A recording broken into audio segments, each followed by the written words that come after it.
Alrighty, now we're talking. It's time to get onto microphones. Yep. Welcome, it's a Friday. Thank you for being here. Let's get this record. So, a couple announcements. These are really important. Should read through these later, but a lot of elections coming soon. So either you should definitely click on this link and you should sign up to vote because exercise your power within IEEE. All of you are members because you're part of DAV, and that's all you have to say to be a valid voter. So executive board, you should come vote. If you're an officer right now, you can run to be on executive board. If you're not, just to run for admin board first, and then or products board first, and then you can run for executive board next year. But yes, if you want to be on admin board, you should definitely run. There are a lot of positions open. We need a lot of cool people to come join. You're all cool people. I know that personally. So please come out. And products board, if you want to be DAV lead, workshops chair, anything. We've got workshops chair right here. Probably should talk to them about it if you want. A lot of openings, so be extra savvy. Finally, some other Read 2 events. There's this really cool financial planning talk. I think, is this from Rising Stars? Was anyone? It was from Rising Stars. This is from Rising Stars, yeah. So there's like an IEEE-wide conference, like national IEEE-wide conference, where all the young people come to get advice from alumni and stuff like that. And this person, Stuart Onshay, was there and gave a cool financial planning talk, which is really nice to have once you're becoming an adult. So if you want some advice like that, budgeting and I'm assuming 401k and stuff like that. He's like a financial retire early. So it's like he saves a bunch of money and invests, and then he retired at 46 with his job from Intel. So he worked for Intel for 15, 20 years, and then he retires, and now he's just living his life. There's also KBBQ. You want to talk about that? Well, we got the person hosting KBBQ right here. Oh, that's right. But yeah. It's actually not Saturday or April 9th or 5 p.m. It's going to be Friday, April 15th, 7 p.m. I got that from the calendar, so. If you want to feel some need, it's going to be super chill as super fun. No experience required. If you want to RSVP, please RSVP by Wednesday 20th at tinyurl.com/IEEE KBBQ RSVP. Yes? I kind of have to ask, what if you're vegetarian? Okay, if you're vegetarian, there's a vegetarian menu option for $19. So regular Canadian barbecue will be $24 for all you can eat. If you're vegetarian, there's unlimited tofu soup and other sides that you can consume if you wish. But with that said, a lot of K-barbecue is barbecue. Yes. Are the vegetarians exiled to a different table? Because that'd be very sad. Cool kids table. Yeah. And you can just order your tofu soup and eat there too. Oh, that's true. Yes. So it's the date she said. I guess I'll change that on the slide later. But I got this from the calendar, so it's not my fault. Anyway, that's our events coming up. Please run for board if you'd like to. We'd love to have you there. Anything else? No, that's it. All right, let's get into it. So first thing, I literally asked you guys if we should have a due date on week 10 or spring quarter. And we picked week 10, and then no one turned it in.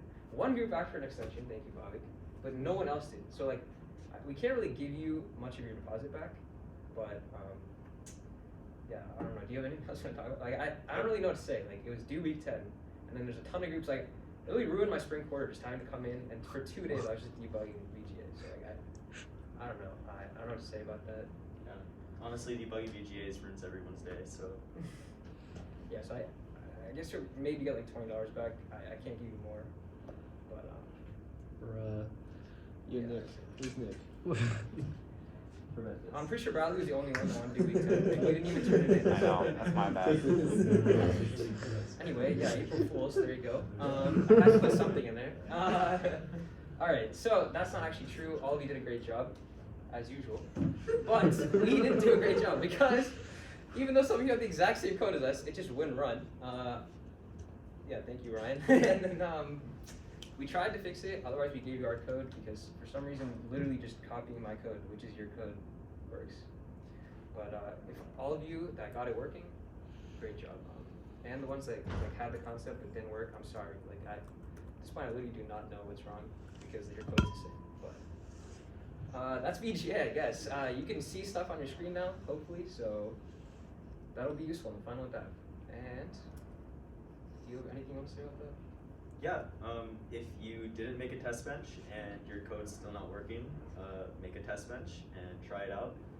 There's been a bunch of different reasons that like, oh, something just didn't get initialized properly and we've been sitting here for 6 hours, but we didn't make a test bench and so it didn't get figured out. Please make a test bench. I'll say it again, make a test bench. Go ahead. Alright, so make a test bench. So today what we're going to do, first we're going to talk about our microphones. There's 2 microphones in your kit. We're going to talk about both of them. And I just didn't update that. That should not say unsent to compliment. Anyway, filtering, we will be, yeah, definitely don't copy old slides, guys. The filtering will be, this is going to be important. So we're going to be implementing a filter in this lab, or you can pick between like 4 of them. We're going to go through them.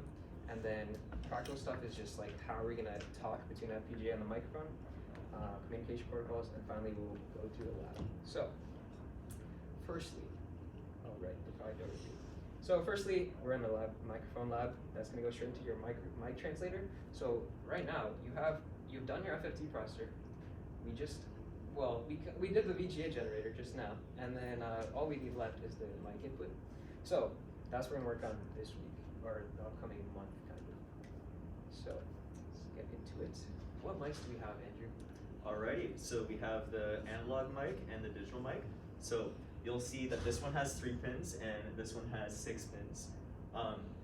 This one's very important that you do not plug in reversed, so you don't have the VCC plugged into the ground and the ground plugged into the VCC. I did that my year and blew it up, and since it was online, I couldn't get another one back. So it was a lot of big pain to figure out that this was the reason that was broke. So please make sure that this is plugged in properly. The analog one, next slide, is, like it says, it's analog. So it comes in and it's just this MEMS transducer. So it's like the opposite of a speaker, right? Your sound waves talk into it and then it shakes the MEMS transducer. It goes through the amplifier and then it goes as an output. The only thing that the VCC and ground are there for as a separation, or as the rails for your amplifier, essentially. Yeah, that's pretty much it. It goes, it's powered from 3v3 to 0. Yeah, so a little extra context there. This is called a piezoelectric because it takes like a mechanical vibration at the input, which is just a sound wave hitting it, to and then the capacitor, we use the capacitance change to create a voltage signal. But that voltage signal is going to be really tiny, so we need this output amplifier within the circuit to actually bring it up to the 0 to 3.3 volt output, because our FPGA is not going to be able to read, or like any processor is not going to just read like a tiny, maybe like, what size of a signal do you think? Like millivolt signal maybe coming out of that? Yeah, so maybe it's like in millivolt range, and that is not going to be recognizable by a processor. So that's why we need the output amplifier. There we go. So, alrighty, next slide. So like I was saying, we are getting our analog signal, but we are called digital audio visualizer. So we need to go to digital domain. We can't take the analog domain and go to the digital domain without a step in between. This is what leads to, next slide, the analog to digital converter. What this does is essentially samples your continuous frequency, your continuous time signal, and just samples it at different times at a set interval for what we're going to be working with. And what that essentially does is allows you to take, to discretize your analog signal into a digital signal. You're just taking samples of your analog signal. Okay, well, so taking samples is true. We are taking samples, but the bigger part of quantization is this is in the output, not the input. So like you sample an input, but the output, instead of being analog, we're quantizing it or discretizing it to be digital. So like you can see that these bars here are just like, there's like 1, 2, 3, 4, 5, 6, 7, 8. There's like 8 possible bit combinations, like values that it can take, which represent a bunch of possible values in an analog signal. So like if the signal is between like 0 and like, what is that, 0.17 or something like that, it's all gonna map to one like threshold of the digital signal. So that's the discretization, but sampling, as Andrew said, is a different thing. That's on the input. This is kind of confusing because this thing says sampled, but it's kind of like It's the difference between like the Y and the X-axis. Yeah. The Y-axis is what we're discretizing. X-axis you sample. Does that make sense? Okay. Also, you want to talk about our FPGA too? Oh yes, so RFPGA uses the pinout for the Arduino, and Arduino has specific pins that work only with ADCs, and these are meant to take analog input. It is only these pins that could take the analog input. If you plug in your pins, your microphone pins, your analog microphone pin to anything but those pins, you will not be able to get the input that you need. So it's very, very important. Please plug it into those. That will allow us to have a proper working analog microphone. Yep, definitely look at the data sheet for this. This should not be a problem we run into. Okay, so that's the analog mic, and we just talked about discretization a bit. So quantization is the official term for 113, and it's just literally just the same thing. But essentially, there's different ways to quantize, because like you can imagine, the more bits you have, the more possible values your digital signal can take, right? And so like here, the more bits you have, the more like steps you see here, and so there's like a lot less noise from just like the error between the actual digital signal and the analog is like a lot less compared to this, where there's like a huge gap between the analog value and the actual like threshold that it's snapped to in the discrete thing. So it's kind of like doing the Riemann sum of an integral, right? Where you get the less blocks you have of a Riemann sum, the wider your error is from your actual correct integral. It's the same idea with your quantization, right? Yeah. So that's a huge factor to take into account, is the amount of bits you use to quantize is like a parameter you can kind of tune between different ADCs. And so that's one important thing when you choose an ADC. That's like something you look into when you're designing circuitry. So we're not choosing ADC, but this is just an important factor to keep in mind. Our ADC is 12 bits. That's just good to know. On to digital. You want to take that? Sure. So digital mics already have the ADC there for us, and it uses something called the I2S standard. So it's kind of similar to I2C if you've heard about that before. We'll get into that a little bit later. But if you notice, there's 5 pins out of the 6 that you're actually going to be using for your digital microphone. So you have your VDD and ground, which does all the power stuff for the hardware, the I2S signal stuff, and filter, and the ADC, all that, right? That's handled from the power. But then here, it outputs the serial data clock, serial data output, and word clock, which, next slide, leads us to the I2S protocol. Here, this is a communication protocol between inter-IC sound is what it stands for, and it's pretty much derived from I2C. So you have your serial clock, which is the same between both devices. So you have your FPGA and your microphone that are both ran at the same clock line. Then you have your word select, where if it's high or low, it determines whether you're taking from the left side of the microphone or the right side. So that's why you have this 0 or 1. It's left or right. I think we're only going to be using the left. Is that correct? We're only going to be using one or the other. So I don't really remember off the top of my head if it's left or right. And then essentially that selects whether you're using the left or right side of your microphone setup. And then you have your serial data out. And this is the data that is actually being selected as the 1s and 0s that you had at your sampling. So this is the 1s and 0s that you saw previously, little blocks. Yeah, so those are your 3 signals, I2S. And there will be like a skeleton to handle this, but it's good to know, what the communication protocol is doing. Especially because sometimes you gotta choose between picking an analog mic and a digital mic. So we talked about how they work, what they do. What are a couple like observations? Which one do you think is like easier to use? Or like how would you even define easier to use? I mean, I wrote some stuff here, but like just what's your like initial thought process?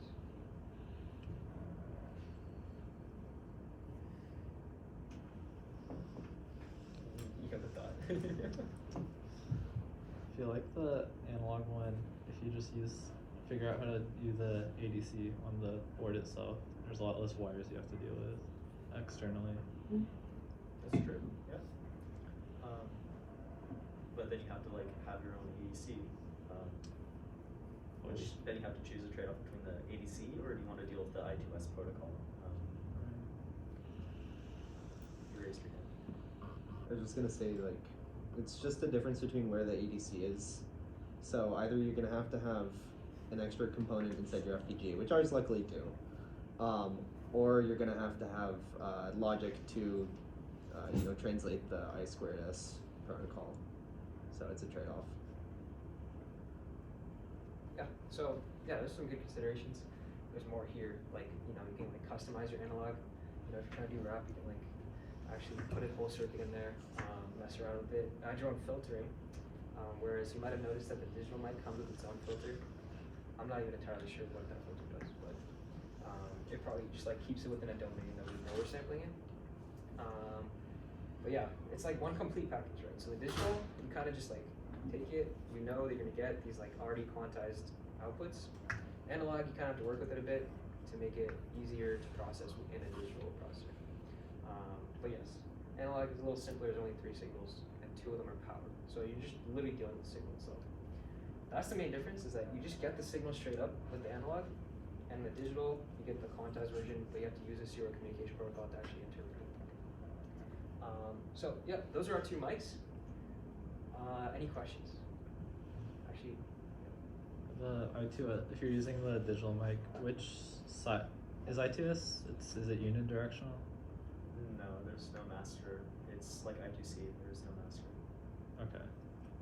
And in our case, which side controls or does most of the? It'll be the FPGA just the requesting FPGA 's data continuously. Yeah. No. The microphone is continuously sending data, and the FPGA is just continuously receiving it and then sorting that into whether we take or whether we don't take. Does that mean the digital one outputs its own clock, so you have to have whatever stuff you have inside your FPGA is going to have to sync to that clock? no. You give your your You give the FPGA clock, sends but the it clock. always sends data at that clock. Okay. Nice. Okay. I literally had a question slide. Any other questions? It's kind of I'd consider this a meme, but it's actually not. You should definitely, yeah. Is there going to be a substantial difference in the amount of noise between the 2 approaches, like in the end, or no? There really shouldn't be anything that you could be able to tell, especially like, you're gonna see like your digital mic and your analog mic. It's just gonna draw this on screen, the time domain on screens for the lab. It's not really like as once you do all the filtering and stuff, you're not gonna be able to tell the difference. So it'll be pretty much the same. It's just what you want to deal with, honestly. Okay. Well, it's just listed as like a con for the digital one. So I was like curious if there was a difference between Well, the because two. the thing is, like with the analog one, if you were building, let's say you were designing your FPGA board, like ground up, and you put an ADC on there that was like 24 bits, then you'd have less noise if like the digital mic only has 8 bits or something. Okay. Right? So you can like customize that. But with the digital, they just give you like the ADC combined, so you can't control how much noise there is. Right. So like, if you're in the case that you designed your own ADC, you would actually put it into the digital pins of the Arduino input-output of the FPGA, and that allows you to have more customizability with the analog mic, whereas the digital mic, you're just stuck with that rather decent ADC. It's not really that big of a deal either way. For our purposes, you'll notice that it's actually not a big deal at all, but we'll get to that. So, Fun fact, stocks are just signals. You can do signal processing on them. And you can get paid a lot. you get paid a lot of money. So Also, you should do signal processing online. Make sure line go up. yes, make sure they go up, please. Also, if you have not watched the new Michael Reeves video, his fish beat Wall Street bets in stock trading. So you could be a quant or you could be a goldfish. They do the same thing. Or you could be both. You could be a goldfish or a quant. So That's true.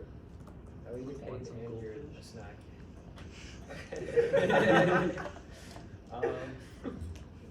Any other questions? All right, let's get into filtering. So that was basically the entire hardware portion. Now we're gonna go into a little bit of the mathy stuff.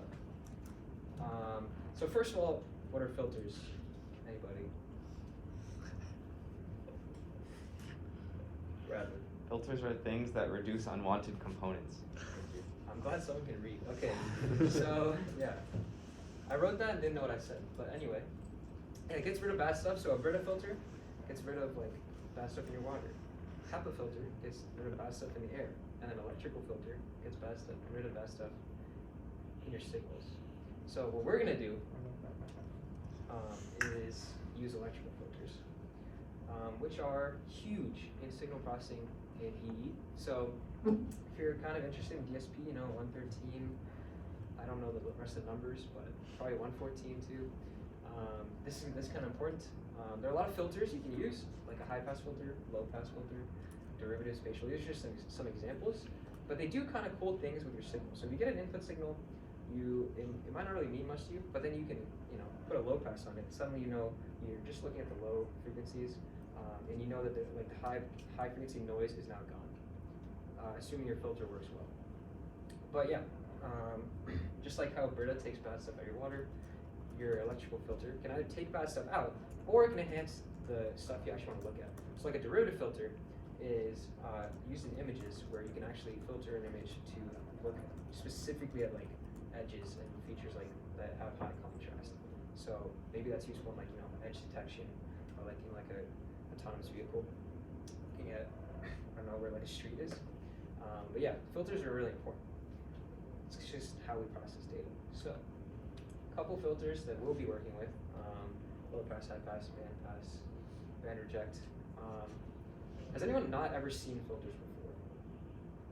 Okay, so we won't spend too much time on this. But yeah, these are just the diagrams for that. You kind of see, like what gets passed, what gets stopped. And then here's what's a little more important. There's two types of filters in the digital domain, FIR and IIR. And the main difference that I like to think of is that in FIR, there's no feedback. So in an FIR filter, you'll take your input X and feed it through the system, and you'll get your output Y.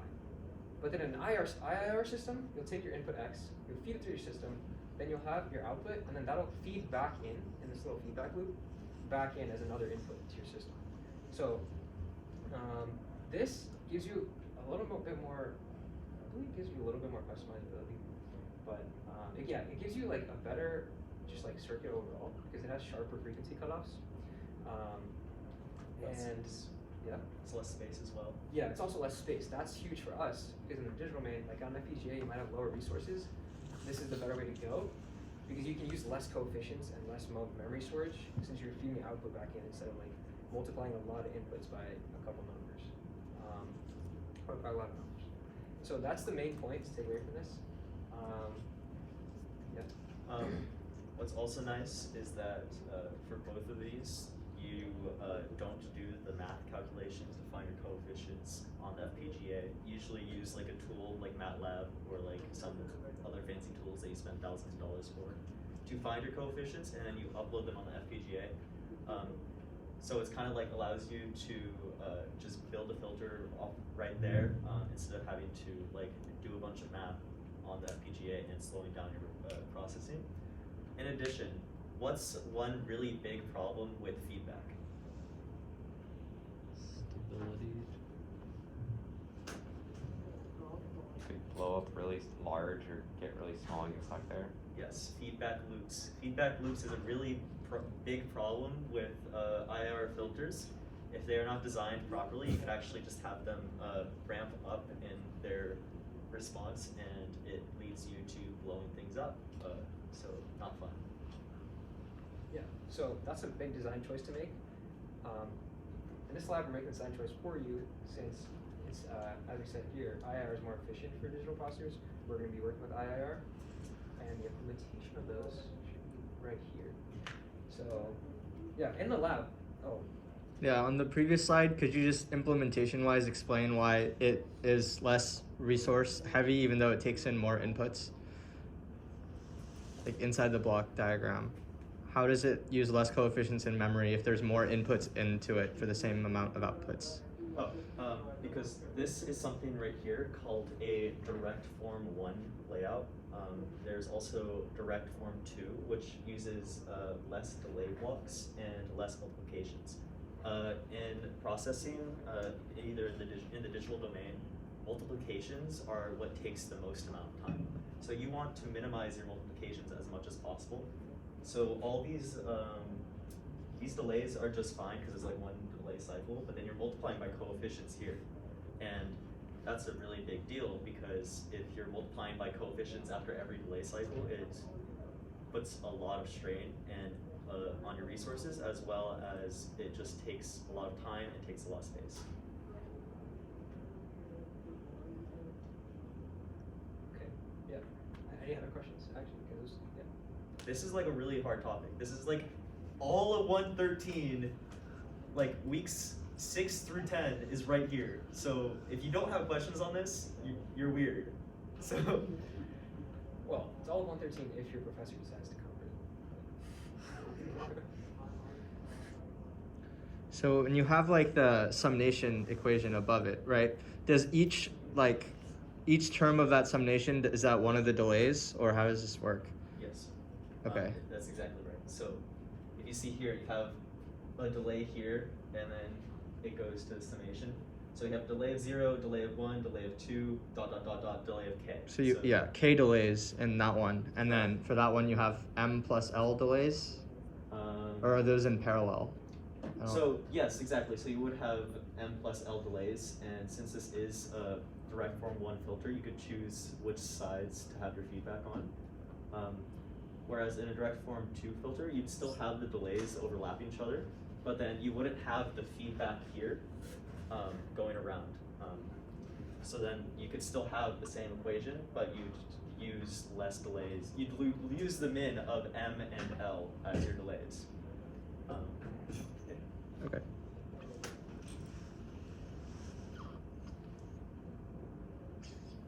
Okay, there's also, I left a lot of like docs in the notes of these slides that you can read up more on this, because there's like, this is not enough to really understand this. Especially with the questions that Doc brought up, the doc goes a lot more into detail about sorry, how to pick between FIR and IR and stuff. Okay. So yeah, really just from there, just for us, all you really need to understand, I guess, is like how to do it right. So the math is just going to be, it's kind of just how the pseudocode is going to work for our low pass and high pass filter, which you'll be filling in that skeleton. I kind of gave it away, but I'm kind of wondering, how do you know like whether this is FIR or IR?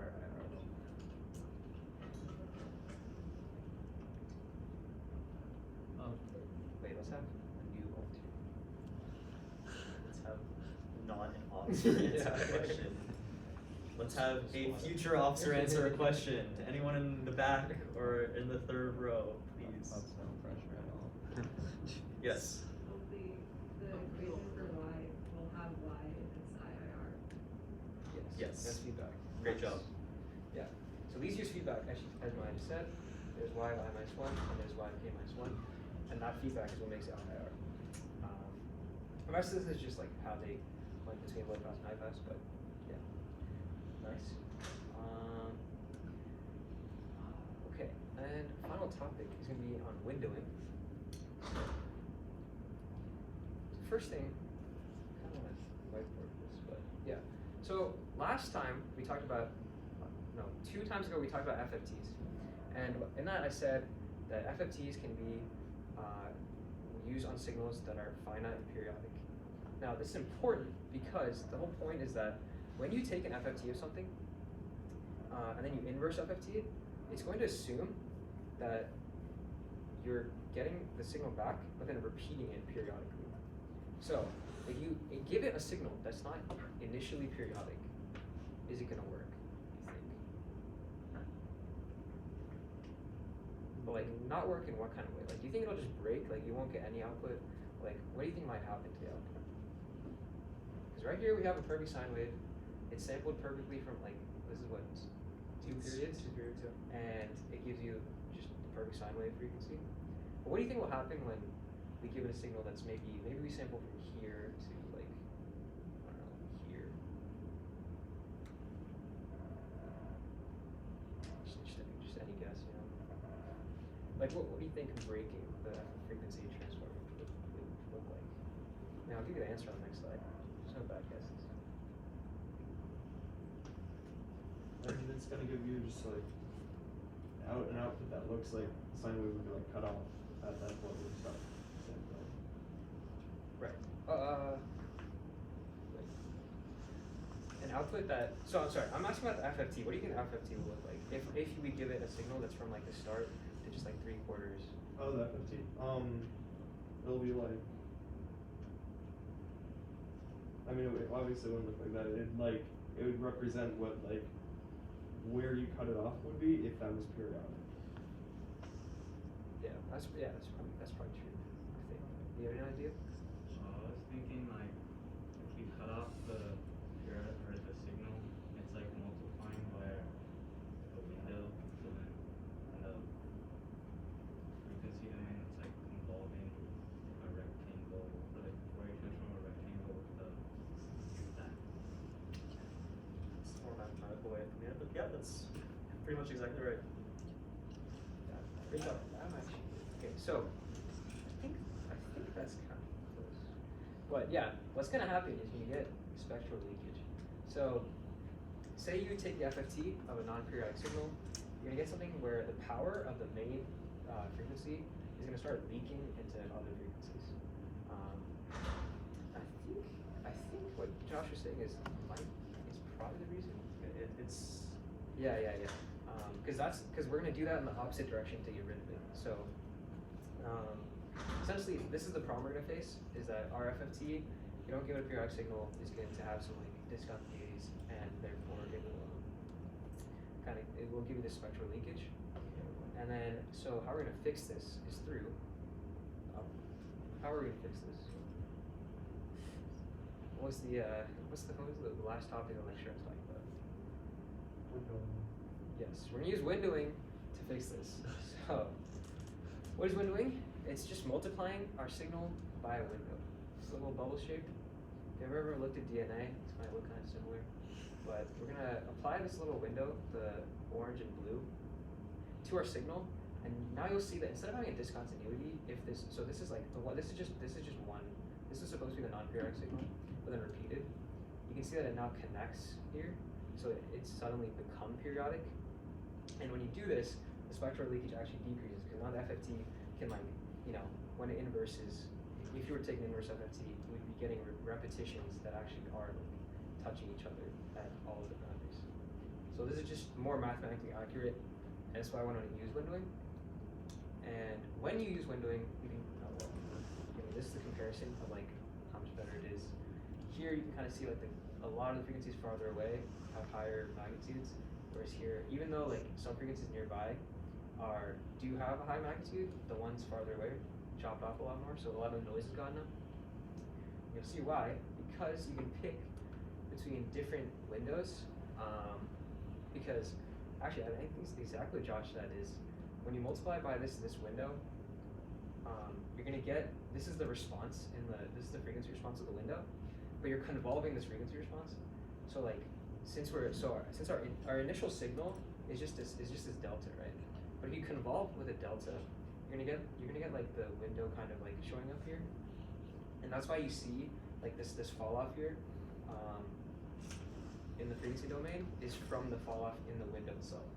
So when you pick the window, if you don't know what convolve means, it's not a big deal.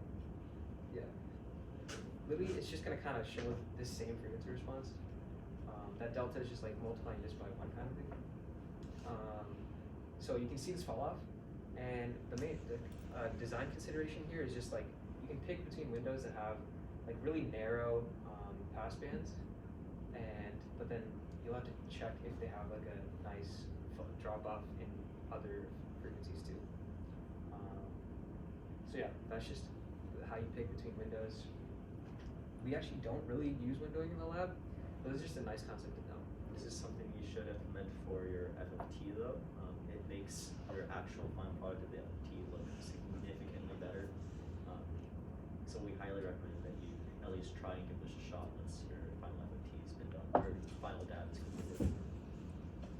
Yeah. So any questions on windowing? I have a question for you guys. Would you think the Hamming or the Hamming window is better, and why?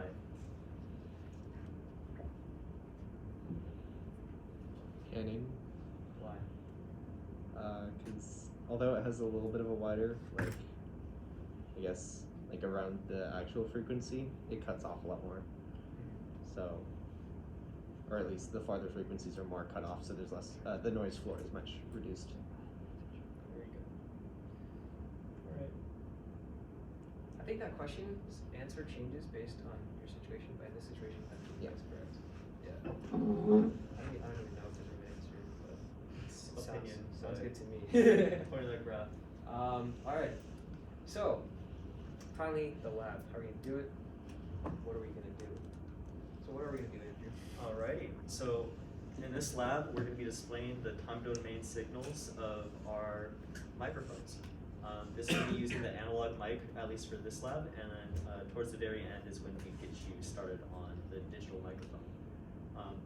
This is going to be a 3-step process. We're going to be storing our microphone data into a RAM module, like the one we used lab 3. Then we are going to filter our microphone data from the RAM, and then we are going to display it onto the VGA. The reason why we need to use the RAM is because we're going to be constantly gathering information from the microphone, and we can't be constantly displaying on the VGA. We know that each 0.4 microseconds is a pixel, as you all know from the previous lab. So we'd have to do a long time between this pixel and this pixel in order to get that separation, and they'll actually cause our microphone time domain signal to like just scoot around. That's why we have to like store pretty much an entire frame of information and then write it out in one go. Alrighty, next slide. Alrighty, the FPGA's ADC is 12 bits wide, like Achintya said. Our VGA height is 480 pixels. So 12 bits is 0 to 4095, and our VGA writes from top to bottom to 480. So this leads us to kind of a funky thing, since we think of drawing 0 from the bottom, but the VGA thinks of drawing 0 from the top. So we actually have to flip our signal, so we make 495 go all the way to the bottom, and 0 go all the way to the top. You'll see in the skeleton how it works out, but it's kind of little funkies. Yeah. I think you'll have to implement that math yourself, but just keep this in mind that you'll have to flip, because the VGA does not think the same way we do. Okay. And finally. Alrighty, this is lab 8. This is the final lab before the final DAV project. We're going to be wiring up the mics. As I said, please do not reverse the polarities. I did that and I ruined my mic. You should try out different filters. They're not too hard to implement, and then like they're also really fun. You could also just go online and type in like FIR filter designer or IIR filter designer and like type in the parameters you want. You kind of work out with that and like play around with that, and you see some like pretty cool results. Then you could like display your speech. So what you're gonna see is we're gonna have like an unfiltered signal and then like a filtered signal, and you're gonna see that like one's like completely different from the other, and that means that you probably did something right. So great job. And then we're gonna make a whole lab due on Thursday, 4/14.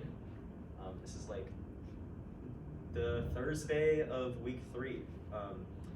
That's kind of a lot of work for just these 2 weeks from now. So I really strongly recommend that you guys get started as soon as possible. If you guys do have any questions, let me know, send me a PM, and I'll try and get back to you guys as soon as possible. Try and get this done before midterms and officer elections and projects interviews, so it allows you guys to prep for that as well. And we made it do week 3 because like we want to make sure everyone who wants to run for officer board and stuff does not have like extended work, because like during that time, because we don't want, I mean, we prefer that you get to, you know, think about your presentation and stuff like that. But if you need an extension and you know you don't really care about that stuff, this time it's like fine to ask, because our final DAG will be, we'll have the rest of the quarter to work on it. So eating into a little bit at a time is really just, that's up to your game plan. But this is just our idea of, if you get this done by now, by this time, you won't really be stressed about DAG for the rest of the quarter. So yeah, we'll be around in the lab as much as possible too if you need help. The Thursday that this is due, I will be in the lab from noon to 5 p.m. or 4 p.m. That's 4 hours for you guys to give me any questions that you guys have. And then if you guys have any questions on the Wednesday before, send me a PM on Discord, and I'm free that entire day. So I can come into the lab, or we can meet somewhere else, and I can help you guys out. And on the lab itself, one clarification is that our final DAV is kind of like a continuous thing, right? So you give it the mic input, and it will continuously keep giving out the FFT spectrum. This is going to be like, you press a button, it samples, and then it will display that waveform for like a short period of time. So you have to keep, like, I think for some people last year, they were able to hold the button down and it would keep like sampling over and over again, but it'd still be like, you'd have to like sample, show, refresh, sample, show, refresh. But for me, it was like, I would click, I would say something, and then it would show up. So it's not going to be like it's going to be kind of a discretized thing. It won't be like a continuous, you have to keep seeing your waveform. But I mean, if you manage to figure out how to get it to do that, that could work too. It's just, I think as Andrew said, it's a little, the mic is a little too slow for the VGA. At least the analog, the way the ADC and analog mic work together is a little too slow for the VGA to be like, it's not fast enough to refresh with the VGA, like faster than the VGA basically. So yeah. So don't expect a continuous moving signal. Little tip, if you actually do want a continuous moving signal, you could make 2 ping-ponging RAM modules, and you say RAM module 1 takes my microphone data, and then RAM module 2 presents my data, and then you like flip back and forth, choosing like what microphone you're reading from, which microphone you're presenting from, or which RAM module you're reading from, which RAM module you're presenting from. That allows you to have pretty much continuous display on that on the VGA display.